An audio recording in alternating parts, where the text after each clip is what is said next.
बोलती पुस्तके. ज्यांना वाचनाचा नाद, त्यांना बोलती पुस्तके घाली साद. आमचं चॅनल सबस्क्राईब करा आणि सबस्क्राईब करायला इतरांनाही सांगा. नमस्कार श्रोते मित्र हो. बोलती पुस्तके सादर करीत आहे लेखक श्री वासुदेव पाटील लिखित कादंबरी गिरहान, प्रकरण 7. खानदेशला पाऊस एकसारखा झोडपत होता. गडीवर येताच गंगाधरने गिरजाला कानात काहीतरी सांगितलं. रात्री गोडधोड जेवण बनवलं व काशीस खाऊ घातलं.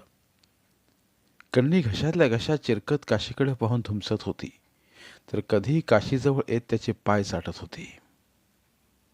जेवण झाल्यावर गंगाधर बसणार तोच गिरिजानं आवाज दिला. अहो, ऐकलत का? खालच्या मजल्यातून तळघराकडनं कसला तरी वास येतोय, पाहता का जरा कुलूप खोलून? अगं, बंद भागात उंदीर वगैरे मेला असावा. एवढ्या अंधारात कुठं शोधू मी? सकाळी पाहीन. अहो, काशीदादाच घेऊन जा हवं तर सोबत, खूप दुर्गंध येतोय. गिरिजानं पुन्हा विनवलं. गंगाधर, चल पाहू, काहीतरी मेलं असेल तर काढू बाहेर. काशी मनातला आनंद लपवत म्हणाला. घागरी तिथंच आहेत का हे पाहण्याची आयतीच संधी इतक्या लवकर चालून येईल हे त्याला वाटलं नव्हतं. गंगाधरनं कंदील पेटवला व भिंतीवरचा किल्ल्यांचा जुडगा घेत दोघेही खालच्या मजल्यावर सरळ उतरत जाणाऱ्या दगडी पायऱ्याने उतरले. काशी पुढं व कंदील धरत गंगाधर मागे. काशी, सांभाळ, जनावर वगैरे असेल. इकडं वावर नाहीच कुणाचा. गंगाधर, पाहतोय मी, तू ये मागोमाग. तळघरापर्यंत ते आले. गंगाधरनं किल्ल्या देताच भलं मोठं कुलूप उघडून तिथेच खाली ठेवत काशी आत जाऊ लागला. गंगाधर, मध्ये अपुऱ्या हवेने कंदील राहणार नाही. तू कंदील धरून इथंच थांब, मी पाहतो. दुर्गंध तर येत नाही आता, पण टाक्यात काही पडला असेल तर मी उतरतो, काशी म्हणाला व गंगाधर हसत तिथंच थांबला. काशी पुन्हा पायऱ्या उतरत तळघरात पाहण्याचं नाटक करू लागला. गंगाधर, इथं काहीच नाही वाटतं. टाक्यात उतरून पाहतो, तू थांब कंदील धरून तिथंच, काशी म्हणाला व तो टाक्यात उतरला. थंड पाण्याचा स्पर्श त्याला काहीच वाटेना. डुबकी मारत तो तळ गाठू लागला. तळाशी त्याला आपण ठेवल्या दोन्ही घागरी जसाच्या तशा दिसल्या. श्वास रोखत त्याने लगोलग फडकं सोडत झाकण काढलं. आत हातानं रुद्राक्षी चाचपत सगळं पूर्ववत करून समाधानानं तो वर आला व फर्र करत रोखलेला श्वास सोडत श्वास घेतला. गंगाधर, इथं तळाशीही काहीच नाही. दुसरीकडे कुठेतरी बिळात उंदीर व घुस मेली असेल म्हणून तो तळघराच्या पायऱ्या चढू लागला. पण पायऱ्या चढताच त्याला दार बंद दिसलं व गंगाधरच्या कंदीलच काय, पण गंगाधरही दिसेना. तो जोरजोरानं दार उघडू लागला, पण दार बाहेरून बंद असावं, उघडेच ना. गंगाधर, दार उघड, कुठे आहे तू? पण ना दार उघडलं ना आवाजाला प्रतिसाद. गंगाधर तर काशी टाक्यात उतरतोय ही संधी साधत दार बंद करून वरचा मजला व नंतर गढीत आला होता. का हो, काशीदादा तळघरात कोंडण्यासाठी मला दुर्गंधीचं कारण सांगायला लावलं का? गिरिजा विचारू लागली. गिरिजा, आपणास हवा तसा आकार हवा असेल तर लोखंडास भट्टीत तापवत लाल होऊ द्यावं लागतं आणि मग एकच घनाचा घाव, पुरेसा आकार मिळतोच. म्हणजे? तुला कळेलच यानं काय डल्ला मारला ते. तोवर मी कन्नीला फिरवून आणतो माचीवरून, म्हणत गंगाधर आणि कन्नीच्या गळ्यात आज पट्टा घालत साखळी घातली व साखळी धरत तो कन्नीस माचीवर आणू लागला. कन्नी गळ्यातल्या गळ्यात आवाज करत चिरकत मालकामागे निघाली. गंगाधरनं तिला रुद्राक्ष सापडला होता त्या ठिकाणी आणलं, जिथं गाळ काढताना शंभू व काशीचे पालं पडली होती. गंगाधरनं आपणास सापडलेला रुद्राक्ष काढला व खन्नीच्या नाकापुढं धरला. कन्नीनं वास घेतला व ती साखळी झटके देऊ लागली व चिरकू लागली, पण आवाज निघेना. गंगाधरनं तोच रुद्राक्ष तिच्या जिभेवर खोल गळ्यात पुन्हा पुन्हा घासला. कन्नी खाकरली व तिचा आवाज अचानक वाढू लागला. महंतांनी मुळी तिच्या जिभेवर घासली होती त्या घटनेनंतर आजच तिचा आवाज परतला, जणू जिभेतच काहीतरी अडकलं असावं. कन्हे बेटा, रुद्राक्षाचा वास तू घेतलाय तर चल आता, गंगाधर म्हणाला व कन्नी साखळी झटके देत शिवालयाकडे वेगानं धावू लागली. रात्रीच्या अंधारात तिचा आवाज सारं वातावरण चिरत घुमू लागला. कन्नी बेटा, हळू धाव जरा. पण कन्नी सुसाट शिवालयाकडे धावत होती. मंदिरात येताच तिनं साखळीला हिसका मारत पाय विहिरीकडे झेप घेतली. गंगाधर पडता पडता वाचला. तो मागोमाग पाय विहिरीत उतरला.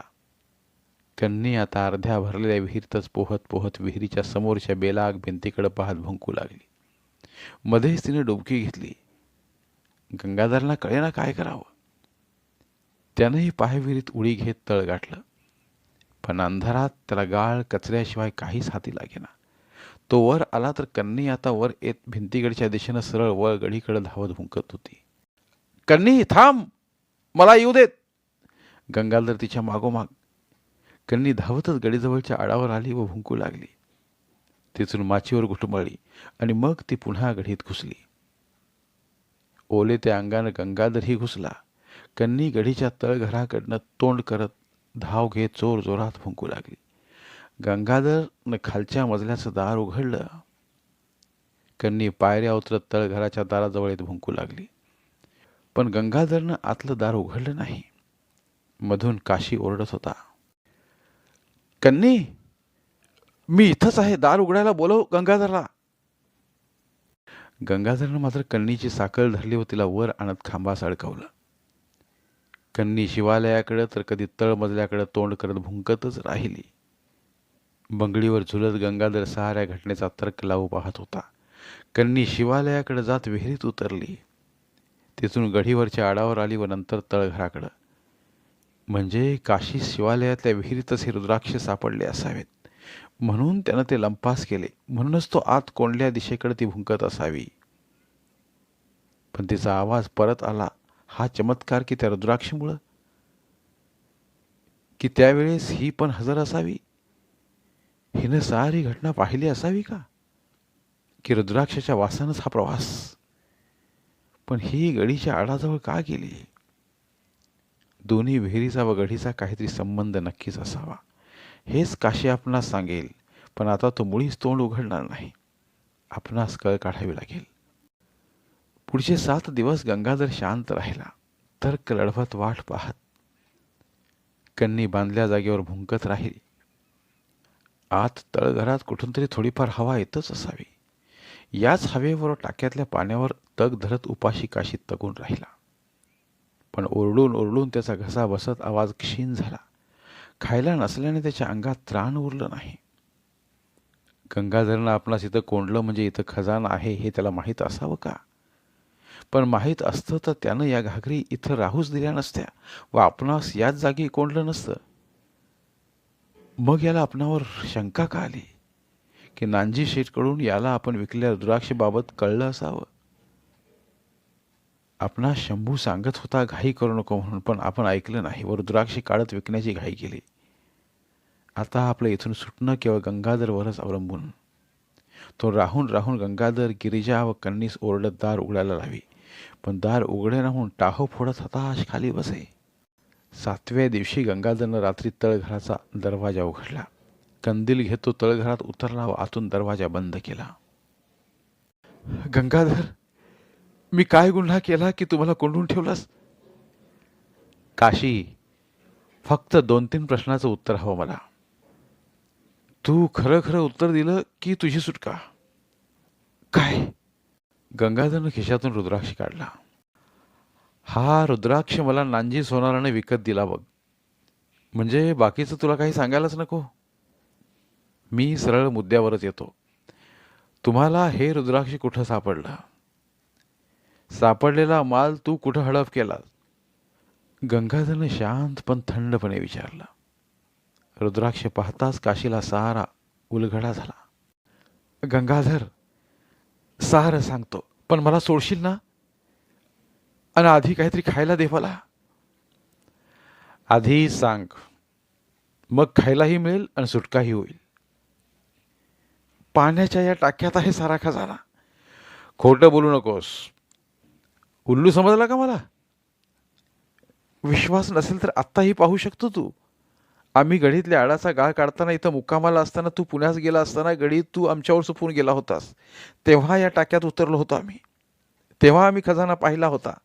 हवं तर तू उतर आता. गंगाधरनं काशीलाच उतरायला लावलं. काशी थरथर त्या गलीत गात्र अंगानं पाण्यात उतरला व दोन्ही घागरी वर काढल्या. गंगाधरनं फडकं सोडत झाकण काढलं व तो विस्फारल्या डोळ्यानं पाहतच राहिला. खजाना इथं असूनही आपणास कळलं नाही याचंच त्याला आश्चर्य वाटू लागलं. पण तो सावरला.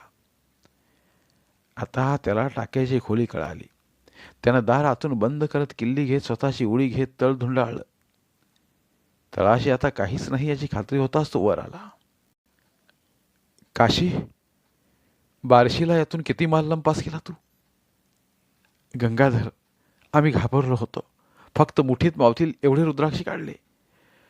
खोटं, साफ खोटं. तुम्ही सारं घवाड नेलत. गंगाधर, विश्वास ठेव आणि खायला दे मला आधी. गंगाधरनं दार उघडत बाहेरून बंद केलं. काशी ओरडत राहिला. 5-10 मिनिटात पुन्हा दार उघडलं. काशी, तू 7-8 दिवसांपासून उपाशी आहेस. तुला आज खायला दिलं तर ते लागेल. तू आज फक्त हे दूध एवढं घे आणि आराम कर. मी उद्या पुन्हा येतो. रात्रभर विचार कर आणि मला सारं खरं खरं सांग. गंगाधर, जे होतं ते सारं सांगितलं ना. आता सोड मला. हवं तर 2 मुठीतले ओरलेले रुद्राक्षी परत आणतो, पण मला सोड. पाया पडतो, सोड. काश्या, मला उल्लू समजू नकोस. जेव्हा खजिना पाहिला तेव्हा का नाही कळवलंत मला? म्हणजे तू खोटं बोलतो हे सिद्ध होतंय. तुला उद्या पावे तो मी एक संधी देतो, अन्यथा. गंगाधरनं दुधाचा ग्लास तिथंच ठेवत दोन्ही घागरी वर घेतल्यावर पुन्हा दार लावू लागला.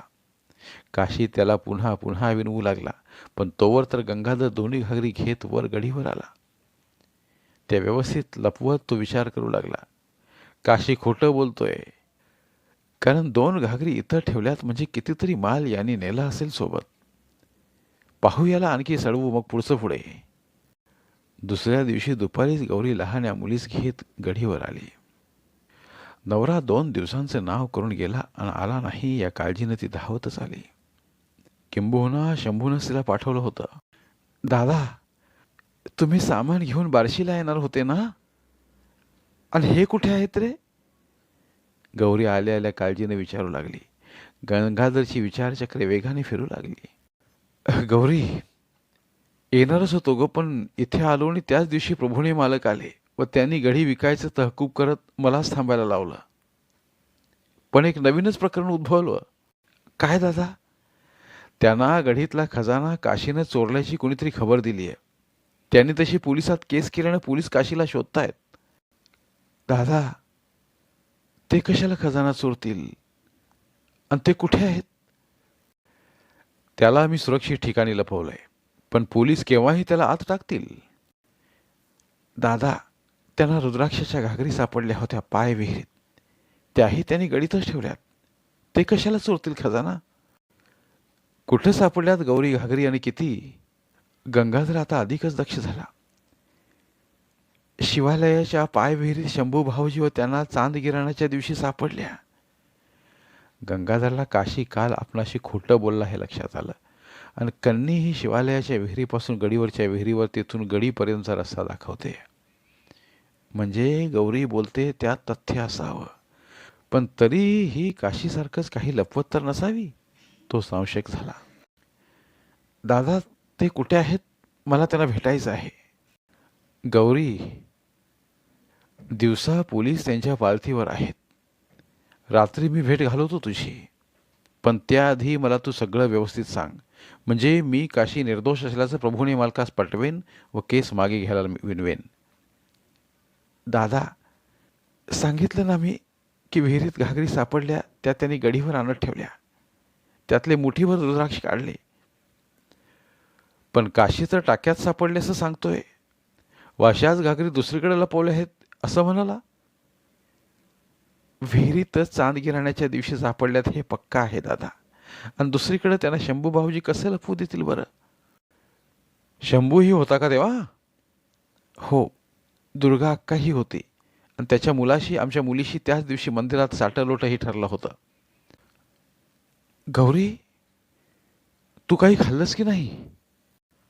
आत्ताच तर येते मी रात्रभर प्रवास करून. कशाचं जेवण न कशाचं काय. यांच्या काळजीनं बार्शीहून तारापूरच जवळ करत होते. मी गिरजाला बनवायला सांगतो, पण तोवर तू गडीतल्या खोलीतच पड. कुणाला दिसलीस तर काशी व तू इथे आहेस असा संशय यायचा. सांगत गंगाधरनं तिला उपाशीच रूममध्ये कोंडलं.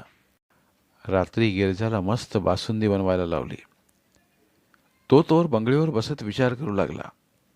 2 घागरी रुद्राक्ष म्हणजे खूप आहेत. यांना काहीच दिलं नाही तर हे बार्शीला परतताच बोभाटा करतील व आपल्यालाही काहीच मिळणार नाही. त्यापेक्षा वाटेकरी कमी करणं हाच पर्याय. शंभू तर त्याचाही सोपस्कार आपण करूच. रात्री 10च्या सुमारास त्यानं बासुंदी पुड्या जेवणाचे 2 ताट बनवले.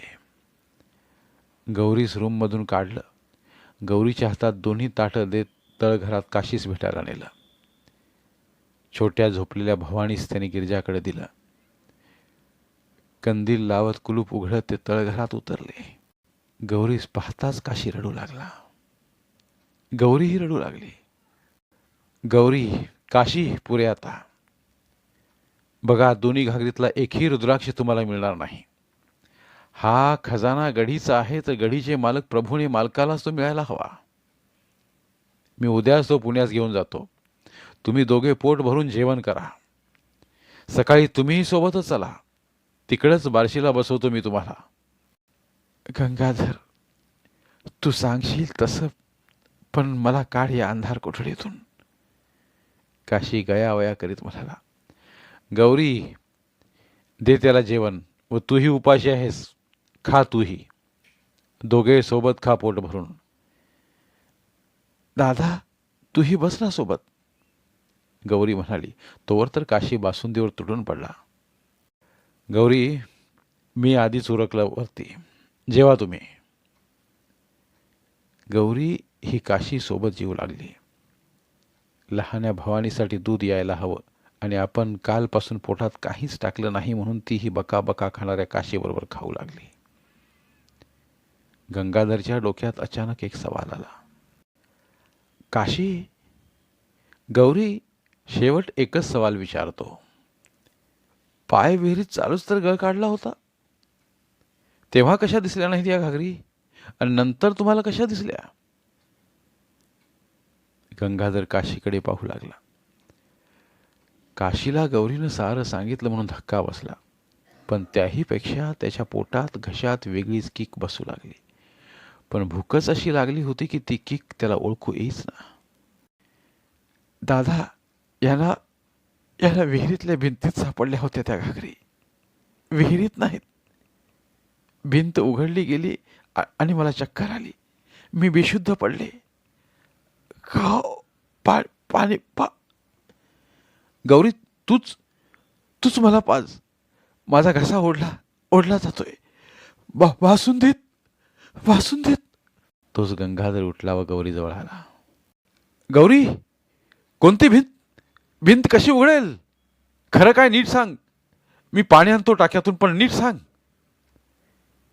गंगाधर तिला धरत झिंजोडत विचारू लागला. दादा, मी बेशुद्ध पडले होते. मला पुढचं काहीच माहीत नाही. यांनाच माहीत, त्यांना विचार. पण आधी मला पाणी पाज. गौरी घसा दोन्ही हाताने धरू लागली. काशी, तू सांग भावा, नेमकं काय? गंग्या, रामखोरा बासुंदीत काय टाकलं हे आधी सांग. अचके देत व लाता झाडत काशी बोलला. कासा, ऐक. माझं चुकलं, पण भावा सांग, भिंत कशी हल्ली? कोणती भिंत हल्ली? तिथं आणखी खजाना होता का? बोल कसा. गंग्या, हरामखोरा, मी आधीच सोपवला होता खजाना तुझ्या हाती, तरी दगा दिलास तू. समजा मी गरिबीनं स्वार्थी बनलो होतो तरी दगा दिला नाही. माझा शंभू मला समजवत होता, पण पण माझा स्वार्थ मला नडला. पाणी पाणी प- पा पा कसा पाणी पासो पाणी पासतो, पण बोल भावा. बघ, भटाच्या ताब्यात खजाना जाण्यापेक्षा माझ्या हाती लागला तर मी अख्ख्या पात्रवटांचं कल्याण करेन. ऐक, नीट सांग जाता जाता.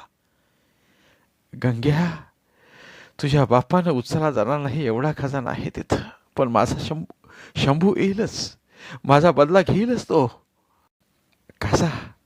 ऐक, शंभू येऊ दे, पण मला सांग कुठं आहे खजाना. अहो पाणी. गौरी, मी येतो म्हणत काशी उठत गौरीकडे जाऊ लागला, पण त्याला उठताच येईना.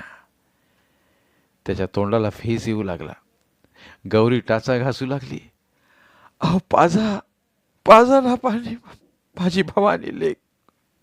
गौरी, आपली भव्या शंभूची सून आहे. सुनेसाठी शंभू येईलच. काशी लोळत लोळत टाक्यात सरकू लागला. काशी, तुला मी मरू देणार नाही. मला आधी सांग खजान्याचा मार्ग. गंगाधरनं टाक्यातून मुठीतून पाणी आणत काशीच्या तोंडात टाकलं. गंग्या, मध्ये घागरीच घागरी आहे. भिंत वर उचलली जाते. मध्ये जाण्याचा तोच पुन्हा फेस येत उलटी झाली. काशी बोल. पण मान कल्ली.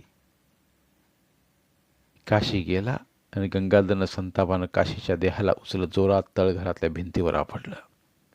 काशीचं डोकं तळघराच्या भिंतीला आदळलं जात फुटलं. पण त्याला वेदना झाल्याच नसाव्यात. गौरीनंही तळघराची खालची जमीन टाचा घासत उकरत जीव सोडला. गंगाधर संतापानं धुंद होत स्वतःलाच कोसू लागला. आपण विष प्रयोग करण्यात घाई केली हे त्याला कळून चुकलं. पाय विहिरीची भिंत हे रहस्य. आता शंभू हाच पर्याय. धन्यवाद. उर्वरित कादंबरी पुढील भागात.